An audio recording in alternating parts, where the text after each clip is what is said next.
وفقا لما ذكره مدير مكتب صحيفة شينجيانغ اليومية إلهام والي رئيس تحرير قسم الإيغور في شينجيانغ اليومية وغيرها من الإدارات ذات الصلة ميركاميل إبليميت، مامتيمين أوبول، جورات هاجي و4 أشخاص آخرين تم اعتقالهم من قبل الحكومة الصينية في اجتماع لجميع الموظفين الذي عقد في 6 أغسطس بتهمة تسريب أسرار الدولة. استغلت الحكومة الصينية الكثير من القوى العاملة في العامين الماضيين فيما يسمى بالتوحيد، ونقل قسم إدارة الجنازات الإيغورية من المدينة إلى الريف في منطقة شينجيانغ ذاتية الحكم لقومية الإيغور تركستان الشرقية.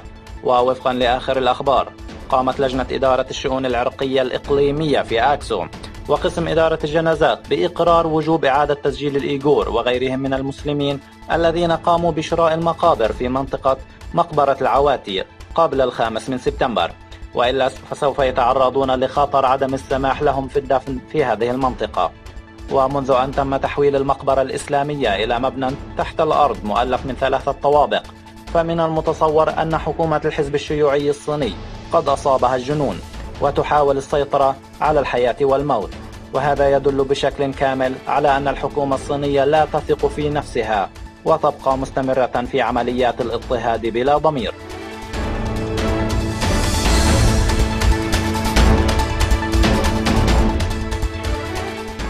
ذكرت وكالة الأنباء الفرنسية في 7 سبتمبر قال وزير الدفاع الفرنسي لورد ريان إن قمرا روسيا حاول الاقتراب من الأقمار الصناعية للجيش الفرنسي والتي توفر اتصالات آمنة لمحاولة مراقبتها في العام الماضي.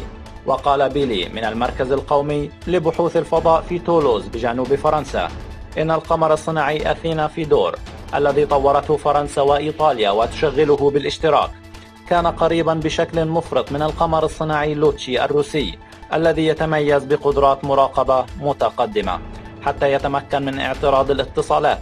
وقال بيلي إنه ليس فقط غير ودي ولكنه أيضا محاولة للتجسس على الدول المجاورة. واتهمت الولايات المتحدة روسيا بتطوير أسلحة مضادة للأقمار الصناعية الشهر الماضي.